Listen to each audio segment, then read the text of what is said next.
அன்பார்ந்த ஞான ஒளி யூடியூப் சேனலர்கள் அனைவருக்கும் வணக்கம். இந்த பதிவில் கும்ப ராசி அன்பர்களுக்கு சுக்கிரன் புதன் பெயர்ச்சி பலன்கள் காணலாம். கடந்த ஐப்பசி மாதம் 8ஆம் தேதி விருச்சிக ராசிக்கு புதன் பெயர்ச்சியாகி மார்கழி மாதம் 17ஆம் தேதி வரை ஒரு 2 மாதத்துக்கு மேலாக விருச்சிக ராசியில் புதன் சஞ்சாரம் செய்கிறார். கும்பராசிக்கு 10வது வீட்டிலே புதன் வரும்போது ஓரளவு பரவாயில்ல. கடந்த 2 மாதமாக சுக்கிர பகவானுடைய நிலை ஓரளவு கும்பராசி என்பதற்கு பரவாயில்ல. கடந்த 25 நாட்களாக அயன சயன போக விரயஸ்தானத்திலே 12வது வீட்டிலே செவ்வாய் பார்வையில் சுக்கிரன் வந்திருக்கும் போது உங்களுடைய பயணங்கள் நன்றாக இருந்திருக்கும். இரவு உறக்கம் நன்றாக இருந்திருக்கும். எதிர்பாலினவர்கள் நட்பு, ஆண் பெண் தொடர்பு எல்லாம் ஏற்பட்டிருக்கும். 12வது வீட்டிலே சுக்கிரன் வந்திருக்கும் போது விலை உயர்ந்த பொருள் எடுத்திருக்கலாம், தங்கம் வாங்கியிருக்கலாம். ஒரு சிலர் வீடு நிலம் சொத்து பத்து வாங்கியிருப்பதற்கான வாய்ப்புகள் உண்டு. இளைஞர்களுக்கு சில பேருக்கு வந்து காதல் வந்திருக்கும். காதல் திருமணம் செய்திருக்கக்கூடிய வாய்ப்புகளும் உண்டு. கும்பராசிக்கு 7 நாட்டு சனியில் ஜென்ம சனி ஓடிக்கொண்டிருக்கிறது. வாக்கி கணித பஞ்சாங்கப்படி இன்னொரு 1.5 ஆண்டு காலம் ஜென்ம ராசியிலே சனி பகவான் சஞ்சாரம் செய்வார். ஜென்ம சனி ஓடிக்கொண்டிருக்கும் போது கும்பராசி என்பர்கள் யாரை நம்பியும் உங்கள் காரியங்கள் ஆவங்காட்டியும் நீங்கள் வந்து பணம் கொடுக்காதீங்க. கைமாத்தா கொடுத்தாலும் சரி, வட்டிக்கு பணம் கடனாக கொடுத்தாலும் சரி, நம்பிக்கை பேரில் கொடுத்தாலும் சரி, பத்திரத்தில் கையெழுத்து வாங்கிட்டு கொடுத்தாலும் சரி, ஜென்மசனி ஓடிக்கொண்டிருக்கும் போது பணம் மற்றவர்களிடம் கொடுத்தீங்கன்னா கண்டிப்பாக வந்து திரும்ப வராது. நீங்கள் மற்றவர்களிடம் கடன் வாங்கினாலும் சொன்ன டைமுக்கு திருப்பி கொடுக்க முடியாது. பணத்தால் வந்து எப்பேற்பட்ட உறவுகளும் பிரிந்து போயிடும். நெருங்கிய நண்பர்களும் விரோதியாகக்கூடிய அமைப்பெலாம் உண்டு. அதனால் வந்து பணங்காசு வழியில் கும்பராசி என்பர்கள் ஜென்மசனி ஓடிக்கொண்டிருக்கும் போது யாருக்கும் கடனாக கொடுக்காதீங்க, கைமாத்தா கொடுக்காதீங்க. இதில் வந்து நீங்கள் கவனமாக இருங்க. ரிஷப ராசிக்கும் துலா ராசிக்கும் அதிபதியானவர் சுக்கிரன். நவ கிரகங்களில் அசுரகுரு, கலத்தரக்காரகன். தற்போது தென்மேற்கு வானில் சூரியன் அஸ்தமனத்துக்கு பிறகு நடு உச்சிவானத்திற்கு கீழாக, அதாவது சாய்வான கோணத்தில் சுக்கிரனை தரிசனம் செய்யலாம். சுய ஒளி கிரகம் சுக்கிரன். புதனை வந்து எல்லோரும் தரிசனம் செய்ய முடியாது. கடலோரத்தில் இருப்பவர்கள் சூரிய உதயத்துக்கு பிறகு புதனை தரிசனம் செய்யலாம். வாக்கி கணித பஞ்சாங்கப்படி டிசம்பர் மாதம் 30/12/2024 அன்று மகர ராசியிலிருந்து கும்பராசிக்கு சுக்கிரன் பெயர்ச்சி ஆகிறார். தமிழோடபடி குரோதி வருஷம் மார்கழி மாதம் 15ஆம் தேதி திங்கட்கிழமை முதல் தை மாதம் 15ஆம் தேதி வரை ஒரு 30 நாட்களுக்கு ஆட்சி பெற்ற சனியுடன் சுக்கிரன் கூட்டு சேர்ந்து சஞ்சாரம் செய்ய போகிறார். செவ்வாய் பகவானுடைய 8ஆம் பார்வையில் சனி சுக்கிரன் கூட்டணி. ஜனவரி மாதம் 1/1/2025 அன்று விருச்சிக ராசியிலிருந்து தனுசு ராசிக்கு புதன் பெயர்ச்சியாகிறார். 19/1/2025 அன்று மகர ராசிக்கு பெயர்ச்சியாகிறார். ஒரு 18 நாட்கள் தனுசு ராசியில் புதன் சஞ்சாரம் செய்வார். சுக்கிரன் புதன் பெயர்ச்சியின் மூலம் கும்ப ராசி அன்பர்களுக்கு எந்த மாதிரியான பலாபலன்கள் நடக்கும் என்பதை இந்த பதிவில் காணலாம். நம்முடைய ஞான ஒளி யூடியூப் சேனலை பார்த்து கொண்டு இருக்கக்கூடிய அன்பர்கள், இதுவரை சப்ஸ்கிரைப் செய்த அன்பர்கள் மறக்காமல் நம்முடைய சேனலை சப்ஸ்கிரைப் செய்து கூடவே இருக்கின்ற ஆல் பட்டன் அழுத்திங்க. நன்றி. கும்ப ராசிக்கு சுக்கிர பகவான் சுக பாக்கியாதிபதி, அதாவது 4, 9ஆம் வீட்டின் அதிபதி சுக்கிரன்.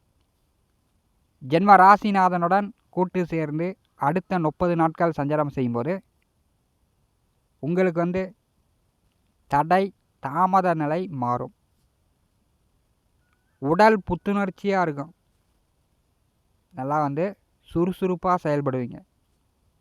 ஜென்ம ராசியிலே சுக்கிரன் வரும்போது ஆடை ஆபரணம் நல்லா நீட்டாக ட்ரெஸ் பண்ணிட்டு வெளியில் போயிட்டு இருவீங்க. உங்கள் மதிப்பு மரியாதை உயரும். கணவன் மனைவிக்குள் இருந்து வந்த கருத்து வேறுபாடுகள் நீங்கும். அந்நிய வன்னியம் பிரியம் போகச்சுகம் உண்டு. அடுத்த 30 நாட்கள் எதிர்பாராத பணவரத்து உண்டு. அதிக பணம் சம்பாதிக்கலாம். விவசாயிகள் ஆடு மாடு கால்நடை கோழி நன்கு விருத்தியாகும். பால் மகசூல் நன்றாக வரும். விவசாயத்தில் பூஞ்செடி வைத்து பூ எடுத்து கொண்டிருப்பவர்களுக்கு பூ விளைச்சல் அதிகமாக வரும். விலையும் அதிகமாக வரும். நல்ல பணம் சம்பாதிக்கலாம்.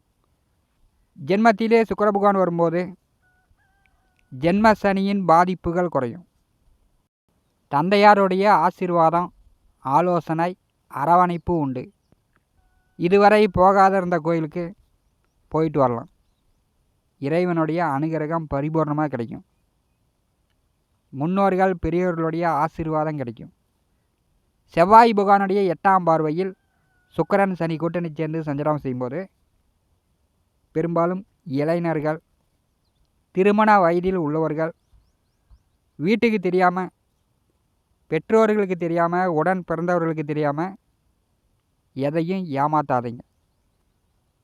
கல்யாண வயசில் இருப்பவர்கள் காதலித்து வீட்டை விட்டு ஓடி போய் கல்யாணம் பண்ணணும். அல்லது ஏதோ ஒரு விஷயம் பணமாக இருக்கலாம் காசாக இருக்கலாம்.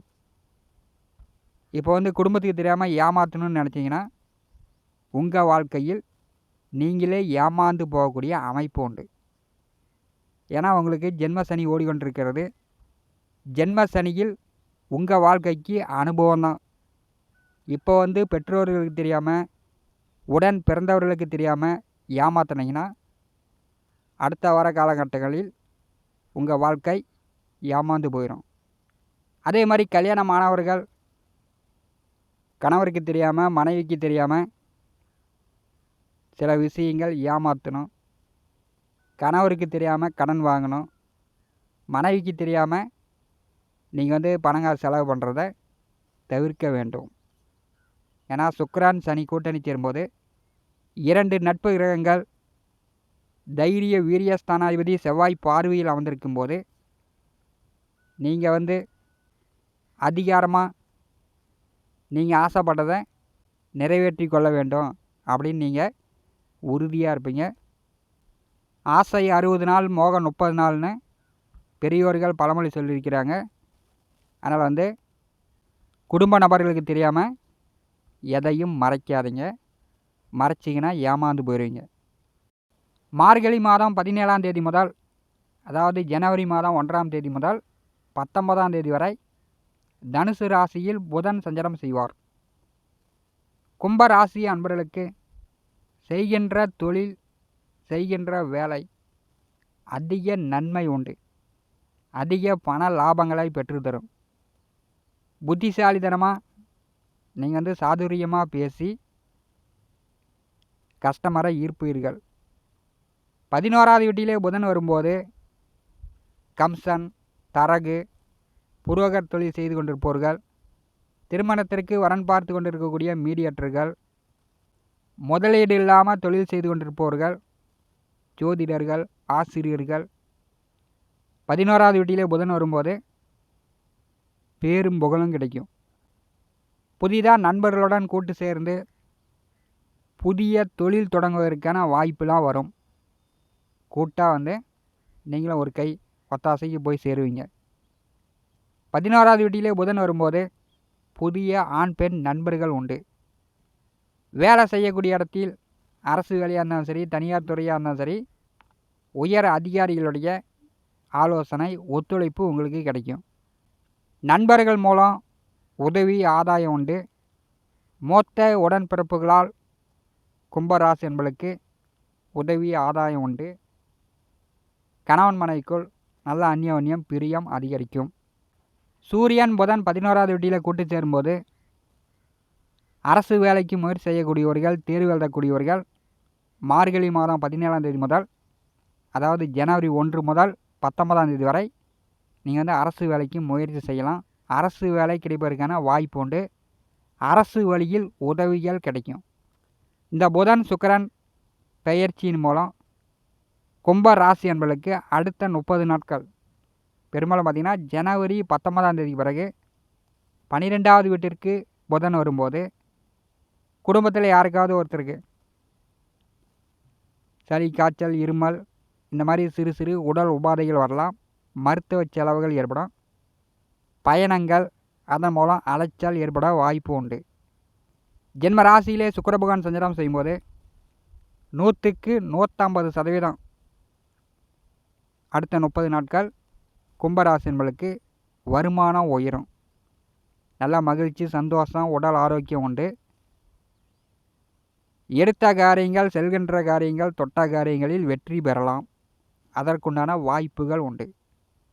இந்த காணொலியை பற்றி உங்களுடைய மேலான கருத்துக்களை நம்முடைய கமெண்ட் பாக்ஸில் பதிவு செய்யுங்கள். நம்முடைய ஞான ஒளி யூடியூப் சேனலை பார்த்து கொண்டிருக்கக்கூடிய அன்பர்கள், இதுவரை சப்ஸ்கிரைப் செய்யாத அன்பர்கள் மறக்காமல் நம்முடைய சேனலை சப்ஸ்கிரைப் செய்து கூடவே இருக்கின்ற ஆல் பட்டன் அழுத்திங்க.